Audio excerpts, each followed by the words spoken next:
Hello,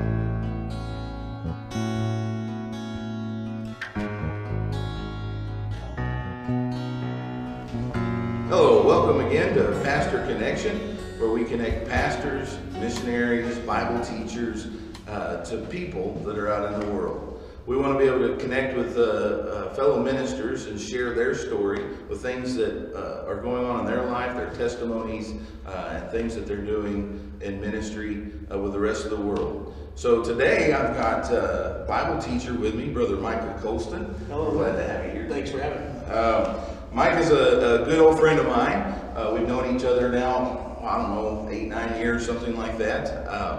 We've spent a lot of time talking about the Bible, getting around and having sometimes what I like to call intense discussions. Yes. We never argue, it's only intense discussions. But Micah has, to me, of all the people that I know, if I've got a question on the Bible, you know, I call Micah. And I know that there's a lot of scholars out there, I've got a lot of friends, I know a lot of pastors, and yeah, there's different people I would call on things, but as far as somebody that I think that has spent their entire life studying not just the Bible, but the history of the Bible, how it was written, who wrote it, you know, and all of that, I think Micah is one of the best that I know. Now, he'll humbly say, you know, but he has a very large wealth of Bible knowledge, and I'm glad to be able to have him here today to talk with us. We're going to discuss some of our typical questions that we normally discuss, but we're also going to talk about his book called Isaiah, the Little Bible Inside the Bible, and we'll get to that in just a little bit. So, Micah, I'm glad that you're here, and welcome to Pastor Connection. Well, thank you for having me. It's truly an honor. All right. Start off, why don't you just tell us a little bit about yourself, who you are, where you're from, what ministries you've done. Well, I just grew up in the church naturally, and always loved to learn about the Bible from a young age. But when I was a youngster, I always thought that the adults had the better teaching, and that they didn't really trust us little young squirts with the good stuff, you might say. So while I was in the little class, and we had coloring pages of Daniel and the lion's den with cute little smiling lions, I always thought that the adults were teaching the good stuff about, like, this angel killed 185,000 soldiers in one night. And I thought, well, that's really cool. That's better than what we're doing. And I secretly wanted to sneak into their class and avoid my class. So I just thought that little children can handle a little bit more than we give them at an early age. So I just naturally kind of became a Sunday school teacher, and then just a regular teacher for adults, and you name it, from ages 11 all the way up to 100, I guess. So that's just always been my love, and I guess my calling. So you just had a passion for this. You know, I think it's interesting because so many people think that, oh, well, maybe we shouldn't teach kids about the gruesome details in the Bible, because there's some pretty gruesome details in the Bible. There really is. You know, you talk about one of my favorite Bible characters is a man named Ehud. You know that, and what he did and how he stabbed the guy sitting on the toilet, and the sword went in and got stuck in his fat. You know, and that's what it says in the Bible. That's right. You know, it's kind of a gruesome detail, but it's something that actually happened, and I think that's something that you like to point out in the various books that you've written about how you've got one book called The Embarrassing Bible that talks about these kinds of things, how some versions of the Bible kind of dumb down or minimize what the Bible actually says, when you know the Bible it's a book of hope. And there's it's about our salvation, the salvation of man. It's about the cross. It's about Jesus. But there's some nitty-gritty, sometimes nasty details that we need to understand, and we need to teach our children from that young age. And it's awesome because you were one of those that you heard it and you wanted to hear more about it. Right. And I know that you've been teaching a Sunday school class here at Faith Assembly of God in Springfield, Missouri, about the various different things in the Bible. And you've got these students that are younger students that typically think that Adam and Eve had an apple in the garden, and you teach them the right way, right? So, well, on TV, they'll watch, helicopters exploding and rats eating little children, and they'll watch all this junk, but they expect the Bible to just be the 23rd Psalm, or walking by a nice meadow with lambs and sheep and everything is peaceful. But our Savior's coming back, and He's coming back with the sword. And so we should not try to hide all this. We should preach it and teach it as much as possible. Right, absolutely. How about your favorite Bible character? Is a particular person in the Bible that just stands out to you? I know a lot of people go straight to Jesus because, of course, Jesus is our favorite person in the Bible. But is there a particular story of one guy, like grabbing a jawbone of a donkey? Yeah, Samson's great.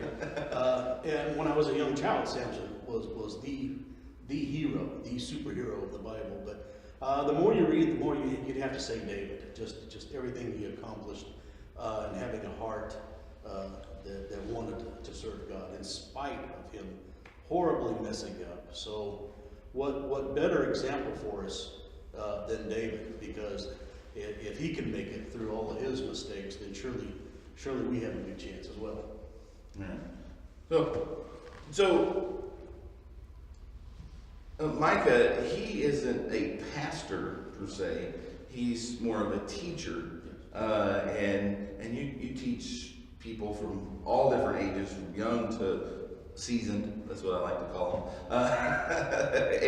And you are honestly just a wealth of knowledge. But in your days of teaching, we all run into these times where, oh man, I just wish that I could reverse and redo that one, or that was just the worst thing that could possibly have happened in my message. Because the way I always talk about it is, everybody's got their favorite thing that happened. It's, I remember whenever I preached and 3,000 people got saved. Of course, that's what Peter would say. But but we have our favorite sermons or our favorite message that we like. But nobody ever wants to talk about that thing that went wrong. Right. So I know you've got something that happened to you. So what was that? I was teaching about 10-year-olds and 11-year-olds, and in that class, the group of guys in there wanted me to go through the book of Revelation, and they wanted everything. They didn't want me to hold back, and so I agreed to it, and I was teaching them. We were going through week by week, and we were getting to the chapter where it was going to talk about the great whore and the cup full of abominations and all the filthiness. And all of a sudden that morning, the third grade teacher couldn't make it, and they had to bring in these little bitty 8-year-old girls into our Sunday school class. And all of a sudden, I had a class full of little 8-year-old girls, and I was about ready to teach on the great whore of Babylon with a cup of, And so at that moment, I suddenly found the desire to pass out little sheets of paper with coloring pages of Daniel and the lion's den with cute little lions. So needless to say, on that day, I really did kind of tone it down a lot. But that was the most probably embarrassing or difficult situation. Yes, and knowing you for as long as I have, you're definitely not one for watering anything down. But there's an understanding that sometimes we need to be a little softer spoken to certain people that we're talking to. And I love that. I was in an interview yesterday with somebody, and he shared a story. You'll just have to watch it on YouTube. Look up the interview later with Jerry Snavely. He's got a hilarious story of something that happened to him. But of course, with Pastor Snavely, we both served with Pastor Snavely before, and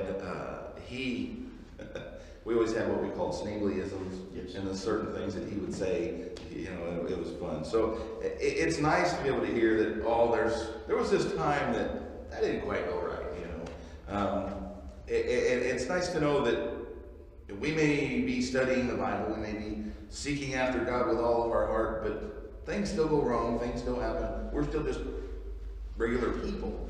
We just have a special calling in our life, and it's nice to know more about that. So a big thing that we came to talk about today is your book. You've written quite a few books about Genesis. I love your commentaries on Genesis, and you've got different manuscripts you've written. Mica is a King James man, and he's written a few books on the King James version of the Bible and comparing it to other versions of the Bible. And he has many different things that are just fantastic, pointing out things like the embarrassing Bible we talked about earlier. But today, we're here to talk about the little Bible inside the Bible. So tell us a little bit about what it means, the little Bible inside the Bible. What is that? Well, over the years, I would hear preachers mention that Isaiah sounds like it's a little Bible inside the Bible, in the fact that the beginning of Isaiah sounds like Genesis, and the end of Isaiah sounds like Revelation. So they'd even mention chapter 40 of Isaiah sounds like the 40th book of the Bible, which is Matthew. They'd read a little bit of Isaiah 40, then they'd read a little of Matthew, and it'd be pretty much a dead match, and then they would move on, but they would never ever get real deep into that subject. And so I began looking around. Has anybody written a book about this? Or has anybody ever studied this out? And I talked to preachers, and they would say, oh yeah, I heard about that, but no one ever came up with an actual study. And I didn't want to do a study on it. I wanted to find something that someone already had done. So I decided to look into it myself, and sure enough, there is a direct correlation between each chapter of Isaiah and the corresponding book of the Bible. Isaiah being 66 chapters and the Bible being 66 books. And some places seem really strong, some maybe not so strong, but you can find a connection. And I happen to notice that in the 12th chapter of Isaiah, it has one particular phrase in it called the Holy One of Israel. And that phrase only appears 4 times in the Bible, and one of those times is in 2 Kings, which is the 12th book of the Bible. So Isaiah 12 went right along with 2 Kings. And so that seemed to be pretty strong. The strongest indication was in chapter 42. And the 42nd book of the Bible is Luke. And in Luke chapter 4, Jesus goes in and they hand him the Isaiah scroll. And so if you're reading along, you're thinking, oh, this is going to be perfect. He's going to read Isaiah chapter 42 because we're in the 42nd book of the Bible. Everything's going to be perfect. But no, he reads Isaiah 61. And so you get a little disappointed. But then you notice something. When he is reading Isaiah 61, Jesus inserts a phrase from Isaiah 42. And he can do that because he wrote the book. So when he wants to quote it back, he'll quote it back the way he wants to quote it back. But that right there made me realize this is definitely for real. And I don't have any answer why God did this, but it's there. So I basically wrote the book and tried to point all the direct correlations, but I don't know what you do with it. I don't know how you go out and witness. You don't go up to somebody and say, hey, did you know that each chapter of Isaiah goes with the book of the Bible? And, you know, they're not going to say, well, tell me more about Jesus. So you wouldn't use it necessarily as a witnessing tool, but if it does strengthen your resolve as a Christian to say, God has wrote this book better than I even thought. To me, that's why it's important. And there's things in there we'll never figure out because the Bible just continues to impress. Well, I think that that's something that's important because we all are studying the Word of God. Well, we should be. I hope you are. We're studying the Word of God to learn more about what God has for us and to have our faith strengthened. But here's a question I have for you. I know that we didn't really talk about this one, but I believe you touch on it in the book. When the scriptures were written, they weren't divided by chapter and verse. So how can you correlate chapter 1 versus book 1, chapter 2 versus book 2, if in the original writing, you know, it wasn't inspired, you know, to have chapter and verse. So I'm kind of throwing that at you as a loop, but I know that you've got an answer for it. So. I don't teach that the verse numbers are inspired or the chapter divisions are inspired. However, I think God had something to do with it. The original Hebrew, the way they would line up their Bible in their order, doesn't match our order of books. It seems like when the custodians of Scripture used to be the Levites, and when we become Christians, we become the priests. So we are now the custodians of the Scriptures. And somewhere along the line, that Protestant Bible, that early English Bible, that thing got laid out in order that was different than previous Bibles, and it matched Isaiah. And I don't think they had any idea what they were doing when they did that. The whole, let's see, First and Second Chronicles was one scroll.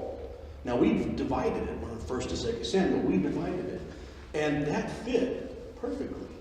Also, the Hebrew Bible maybe ends with Chronicles, but we end with Malachi. We realize that Malachi is talking about the return of Elijah, which is John the Baptist, and we realize the greatest thing, we put Matthew right next to Malachi. So our order of books just flows differently than the Hebrew Bible, but I think God set it up that way. Right after you get saved, in the book of Acts, you've got the books that Paul wrote, and Paul is the apostle to the Gentiles, right for us. So those are the books we concentrate on as Christians. And then with Revelation at the end, it seems to be a perfect design. And when God had that thing divided in chapters and verses, he seemed to know what he was doing. And I'm all in favor of keeping the chapter and verses because I think that's just easier to memorize. Yeah. And so when a preacher back then, let's say you go to church with your Isaiah scroll in your wheelbarrow, because you never know what scroll the preacher's going to ask you to read from. He says, turn to Isaiah. Well, there you are unrolling your scroll and you're bumping the person next to you. But so our Bible and the chapter and verses is actually a superior thing to have. And we can have it all contained in one book, one volume, printed on both sides. And people can have multiple copies. So we're far better off than we were in the days of the scrolls. There's nothing against the scrolls, but having a bound book with chapter divisions is perfect. And there might have been chapter divisions, we just don't know. But I like to kid people about this. When the apostles in the book of Acts talk about the second psalm, well, what are they talking about? Except in their mind, the book of Psalms must have been divided at one point, and they knew exactly what the second psalm was. We would call it Psalms chapter 2. Okay. So there might have been some sort of divisions in there already. We don't know. But it's just neat how God works things for our good, Amen. For our better, to help us to be able to study His Word better, to be able to study His Word easier. But it doesn't matter how many times you've read the Bible. There's always something new that's revealed in Scripture. I love being able to preach and teach myself as I get in to study what I'm going to be teaching on. There's always something new that pops out to me, and it's amazing. God's a great big God, and sometimes we just got to step back and go, hey, He knows what He's doing. And maybe we should just listen to what he has to say and go along that line. So, well, Mica, it's about all the time that we've got today for Pastor Connection. I'm just so happy and excited to have had you with us today. I know that we're going to have you on again. I think we may even have some other segments in the future where maybe not a long interview, but to have you talk about some of your other books or things like that. So we just appreciate all of you and out at YouTube and Facebook land for tuning in and watching our videos today and the other videos that we have. If you would like to connect with Brother Mica Colston to find out more about his book and the teachings that he has, you should be able to click either somewhere over there or over here eventually on the page so you can connect to his YouTube page. It is, what is your YouTube page called again? It's 33rd Book. That's 33 RD BOOK. because Micah is the 33rd book of the Bible. Yes, so look up 33rd book. It's got an alligator as the logo on it, and check out Micah's page, and check out some of the other videos from Pastor Connection. And we look forward to seeing you in the future. God bless.